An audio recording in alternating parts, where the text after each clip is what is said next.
bonsoir. Heureuse de vous retrouver. Je vais vous inviter à imaginer, dans un pays lointain, un agriculteur devait emprunter une voie régulièrement pour l'amener de chez lui à son champ. Cette voie était fréquentée de manière régulière par les habitants du pays. Le roi lui-même l'empruntait pour pouvoir se déplacer tout autour de la ville. Donc imaginez ici une voie passante. Et un beau jour, un rocher sorti des montagnes dégringola et tomba sur la voie. Voilà que les gens ont continué à passer, mais à contourner le rocher. Ils devaient faire attention pour ne pas abîmer leurs charrettes, leurs carrosses et autres, mais ils contournaient le rocher et continuaient à passer. Un jour, le roi s'est déplacé aussi et il a vu ce rocher. Et il demande à ses gardes, depuis quand ce rocher est là? Alors ils disent, il y a déjà quelques mois de cela, le rocher a dégringolé lors du tremblement de terre qu'il y avait eu lieu et on pense que ça a déconsolidé la pierre et elle a roulé jusqu'à la voie. Et le roi dit, depuis ces quelques mois, personne n'a retiré le rocher. Bien, Majesté, voulez-vous que nous le retirions? Non, non, non, laissez, nous verrons bien. Et le roi aussi a passé le rocher et s'en est allé.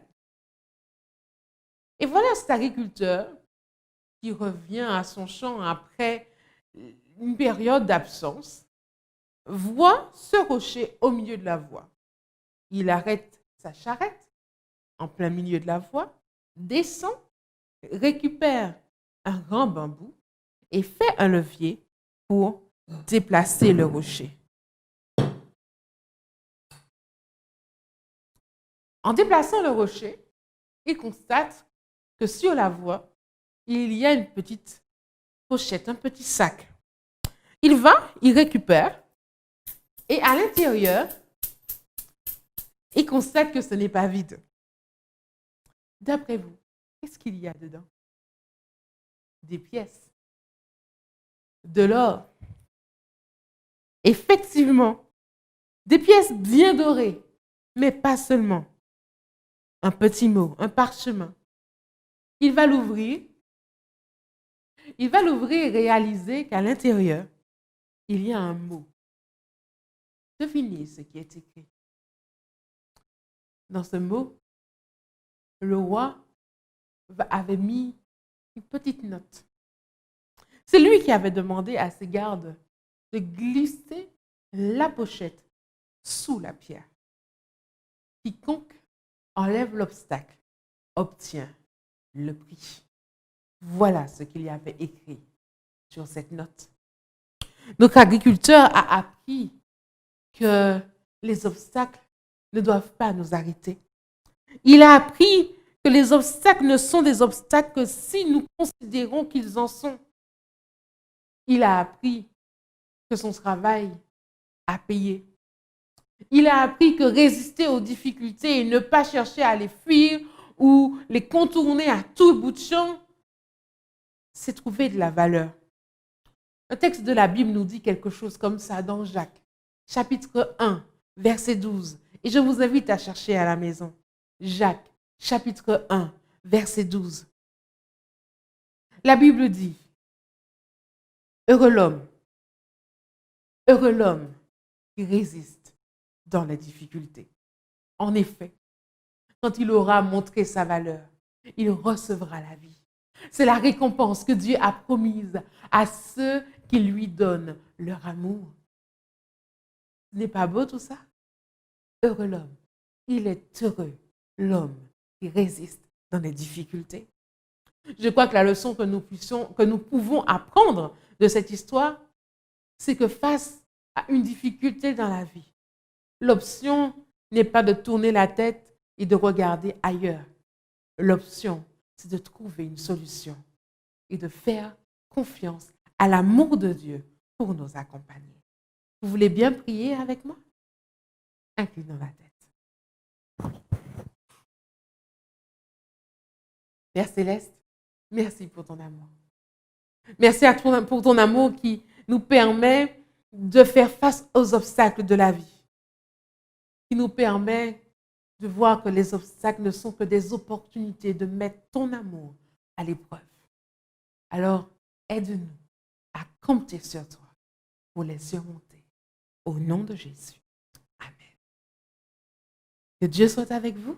À très bientôt pour une autre histoire en 5 minutes.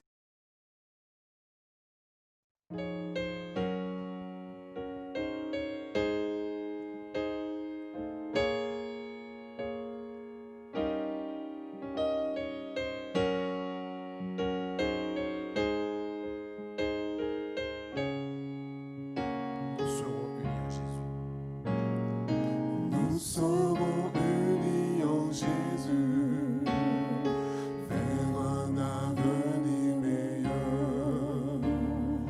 Tous rassemblés, nous voulons partager cet espoir.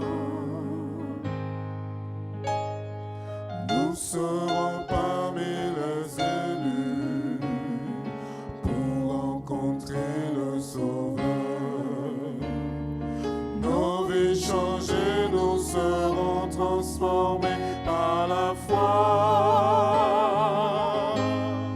Nous te louons, Seigneur, toi qui vis dans le cœur. Ton esprit nous remplit d'une paix infinie. Nous t'adorons, Seigneur, tu es le grand vainqueur.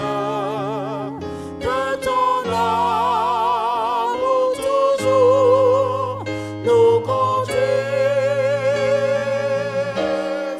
Nous te louons, Seigneur, toi qui vis dans les cœurs.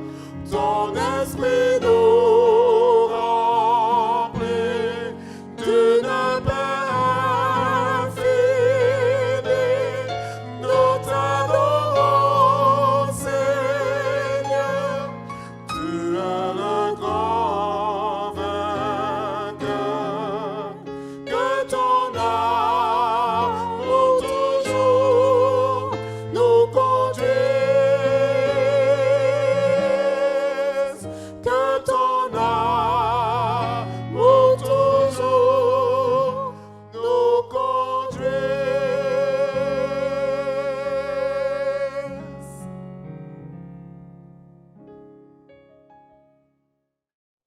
Chers amis, frères et sœurs, chers jeunes, bonsoir. C'est une joie de nous retrouver, malgré les situations de la vie, sur Espérance TV pour louer Dieu et lui donner la gloire qui lui est due pour ses bontés et son amour manifesté envers nous durant cette période difficile que nous avons expérimentée ces derniers jours. Que le nom du Seigneur soit béni, exalté et élevé en ce soir, alors que nous l'adorons en esprit et en vérité. Amen. Il est bon, frères et sœurs, chers amis, chers jeunes, de louer, d'exalter, d'élever et de donner gloire à notre Dieu pour ses bontés manifestées envers nous. Car lorsque la louange monte, la bénédiction descend. Et plus encore, chers amis, lorsque le peuple de Dieu adresse des prières et des louanges à son Créateur, les forces de l'ennemi sont réduites à néant dans nos vies, et je dis amen à cela. En ce soir, je voudrais, au nom du Seigneur, frères et sœurs, chers amis, chers jeunes, vous inviter à vous accrocher à Jésus. Et cela, peu importe ce que nous expérimentons ou expérimenterons dans le futur, dans l'Église, sur la terre, dans les jours à venir. Pour cela, je vous invite à considérer avec moi les paroles du Christ présentées aux disciples dans l'Évangile de Jean, au chapitre 15, les versets 4 et 5. C'est Jésus qui parle ici et il dit « Demeurez en moi et je demeurerai en vous. Comme le sarment ne peut de lui-même porter du fruit s'il ne demeure attaché au sceptre, ainsi vous ne le pouvez non plus si vous ne demeurez en moi. Je suis le sceptre, vous êtes le sarment. Celui qui demeure en moi et en qui je demeure porte beaucoup de fruits, car sans moi, vous ne pouvez rien faire. » Prions le Seigneur. Éternel, notre Dieu, notre Père, une fois de plus, alors que nous ouvrons ta parole, parle-nous, enseigne-nous, et que ton nom soit glorifié et élevé. Nous t'en prions au nom de Jésus. Amen. Demeurez en moi. Le contexte, chers amis, frères et sœurs, chers jeunes, dans lequel Jésus fit la déclaration de Jean 15, les versets 4 et 5, est le contexte de son départ.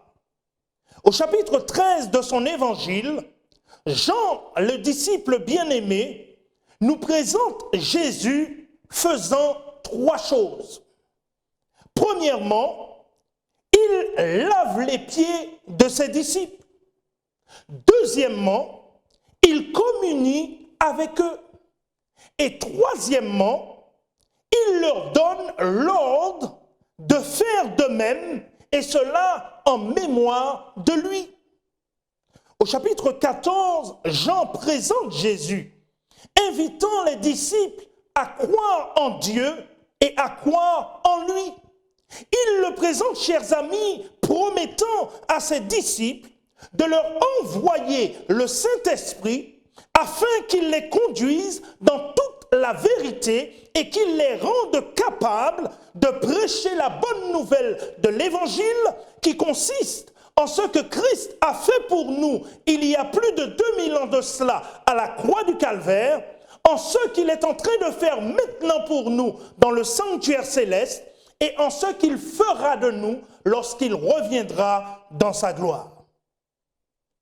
Et là, au chapitre 15 que nous venons de lire, Jean présente Jésus, disant aux disciples au verset 4 et 5, « Demeurez en moi, et je demeurerai en vous.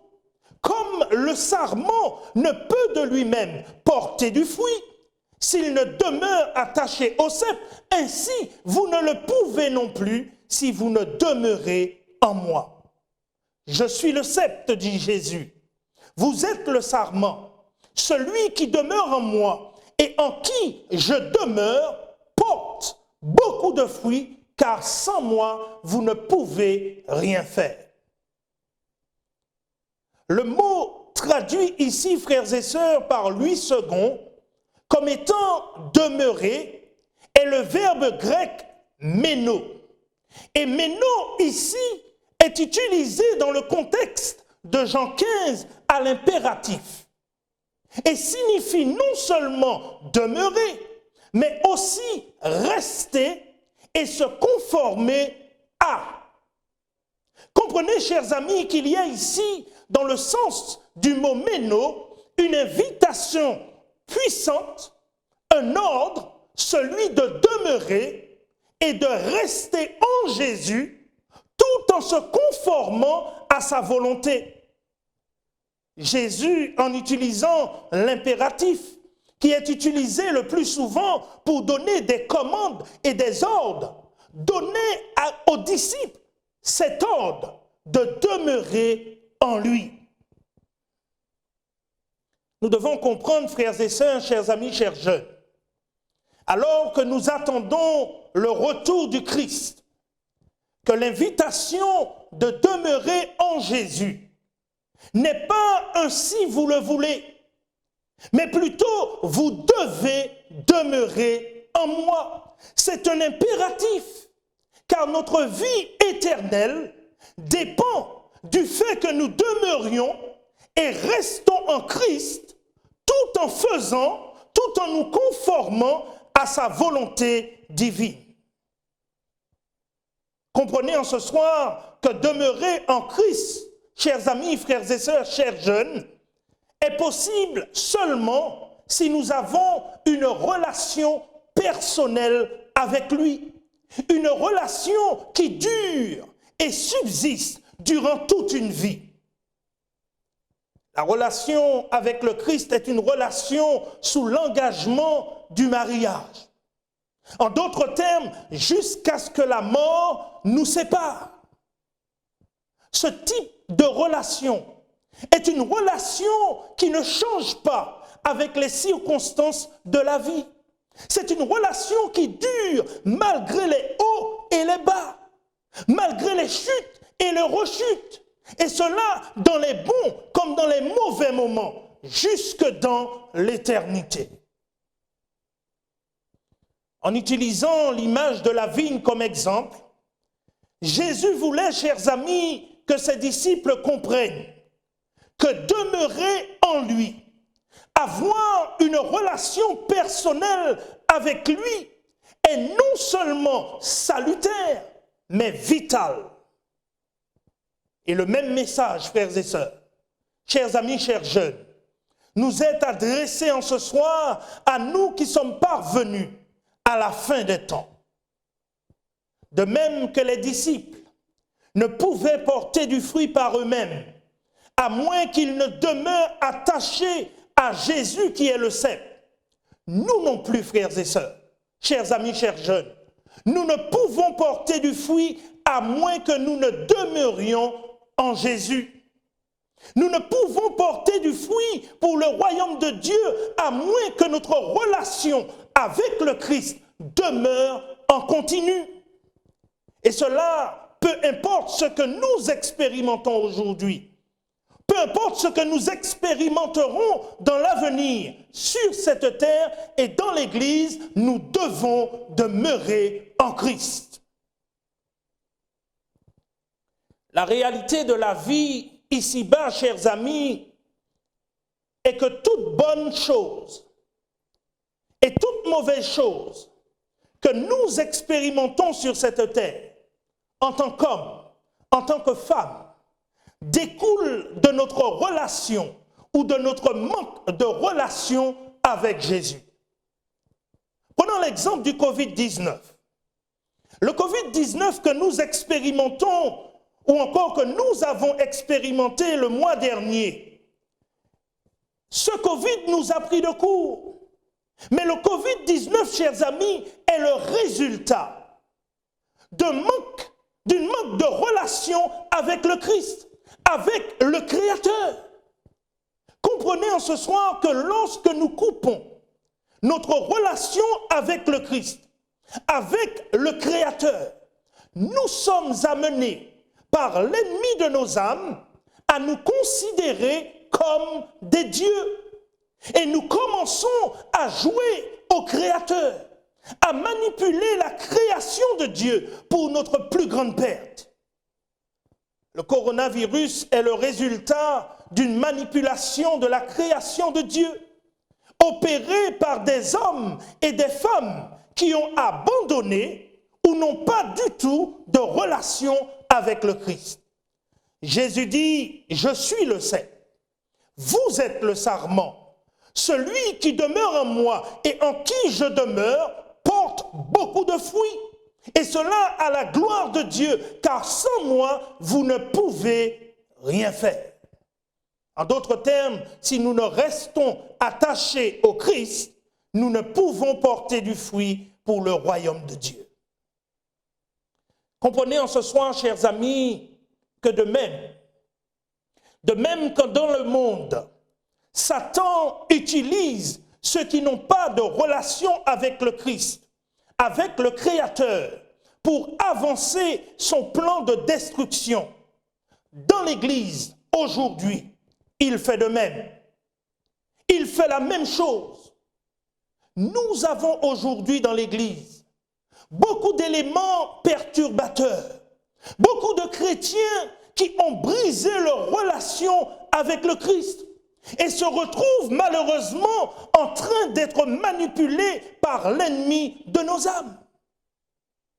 Nous avons aujourd'hui, frères et sœurs, dans l'Église, toute une flopée de soi-disant prophètes et prophétesses dirigés par Satan qui induisent en erreur le peuple de Dieu en pointant du doigt des soi-disant conspirations et déviances venant de nos dirigeants. Ça, frères et sœurs, chers amis, chers jeunes, c'est le plan du diable pour nous désunir et nous faire perdre confiance en nos dirigeants. Diviser pour mieux régner est l'art de la guerre et Satan s'y connaît.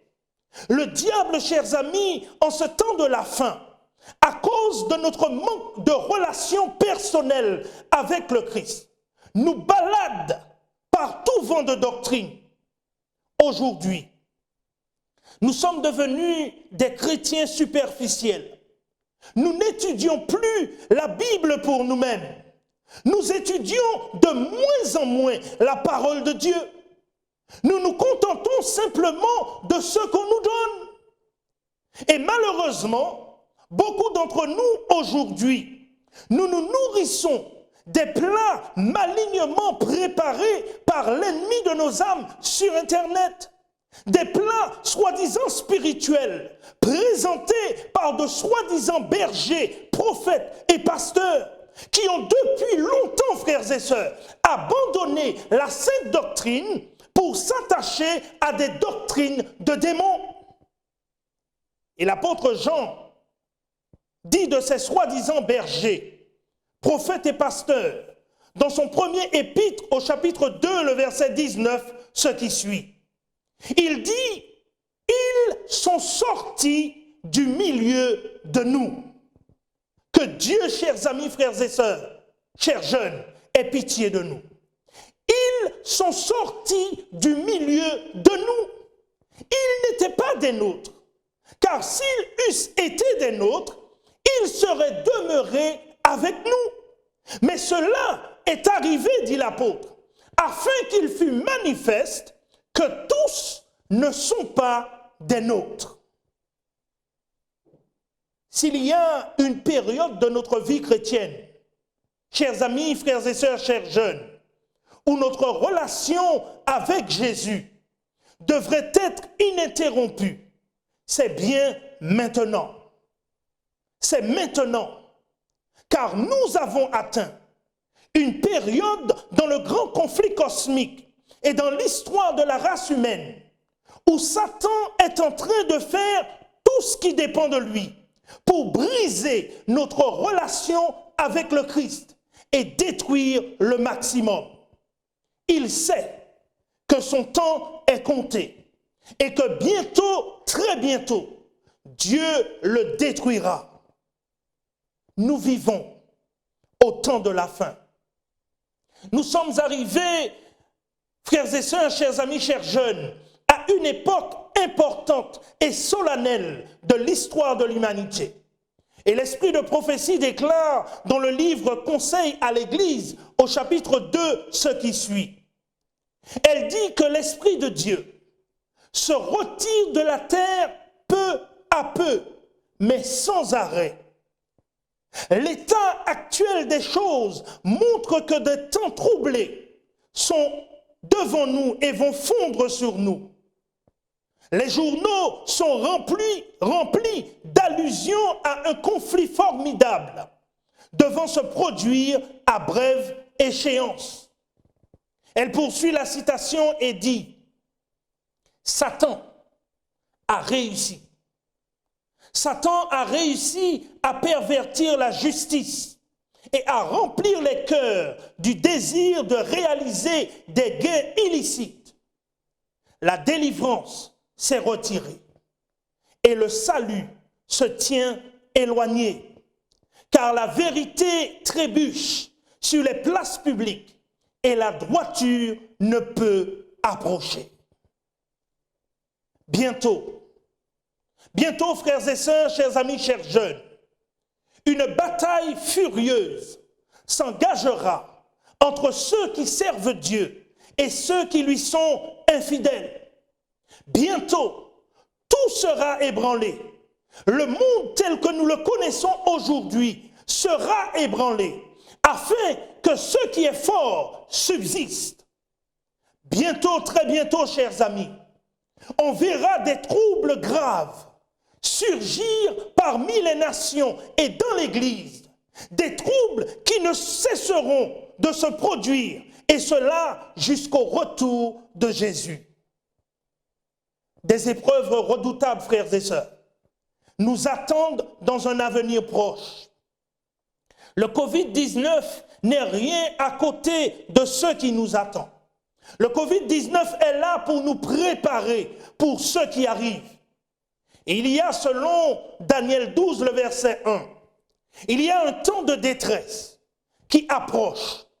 Un temps de détresse comme il n'y en a point eu depuis que les nations existent. Et face à ce temps de détresse à venir, seuls, frères et sœurs, seuls, chers amis, chers jeunes, notre relation avec le Christ nous permettra de subsister.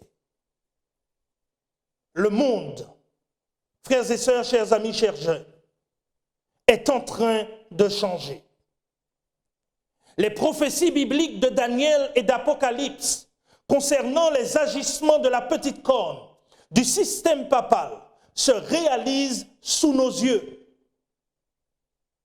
Toujours dans le même livre, Conseil à l'Église, au chapitre 2, la servante du Seigneur dit qu'un esprit belliqueux, c'est-à-dire un esprit guerrier, qui aime chercher le combat et la dispute, agite les nations aujourd'hui, d'une extrémité de la terre à l'autre. Alors que le monde et l'Église, frères et sœurs, sont visités en ce temps de la fin par un esprit de dispute qui agite les nations et jette le trouble au sein du peuple de Dieu. Je voudrais vous rappeler, frères et sœurs, chers amis, chers jeunes, que Dieu n'a pas oublié son peuple. Amen. Dieu n'a pas oublié son peuple. Les enfants de Dieu qui demeurent attachés en Jésus resteront inébranlables. Satan et son armée ne pourront les détruire, car des anges qui excellent en force et en puissance les protégeront. Frères et sœurs, chers amis, chers jeunes, alors que je termine cette réflexion, laissez-moi vous dire ou encore vous rappeler que Satan a étudié la Bible avec soin. Et soyez-en sûrs, il s'efforcera de contrecarrer partout sur la terre, même dans l'Église, l'œuvre du salut que le Seigneur accomplit pour le salut de l'humanité, sachant qu'il ne lui reste que peu de temps, comme jamais auparavant. En ces temps de la fin, frères et sœurs, nous avons besoin de serrer nos rangs. Nous avons besoin de serrer nos reins afin de servir celui qui a établi son trône dans les cieux et dont le royaume domine sur tous les autres, dans les cieux et sur la terre. Puisse le Seigneur en ce soir nous aider dans ce combat spirituel, afin que son nom et son nom seul soient glorifiés dans nos vies. C'est ma prière pour vous et pour moi. Prions le Seigneur. Éternel, notre Dieu, notre Père, une fois de plus, nous voulons te remercier pour ce rappel. Tu nous invites, Seigneur, à demeurer en toi, à rester attachés au sceptre, tout en faisant ta volonté. Nous voulons, Seigneur, faire ta volonté. Mais pour cela, nous avons besoin de toi. C'est pourquoi ce soir, Seigneur, nous remettons nos vies entre tes mains. Nous remettons l'Église entre tes mains. Nous remettons les dirigeants entre tes mains. Nous mettons les pasteurs entre tes mains. Nous mettons chacun individuellement qui a scellé alliance avec toi entre tes mains. Prends le contrôle de nos vies, Seigneur. Et alors que tu prends le contrôle de nos vies, transforme nos vies, transforme nos cœurs, transforme les mobiles qui nous poussent à l'action et fais de nous ces hommes et ces femmes que tu veux que nous soyons, ces ministres que tu désires, afin que ton nom soit glorifié et que ta volonté soit faite. Nous t'en prions au nom de Jésus. Amen. Amen.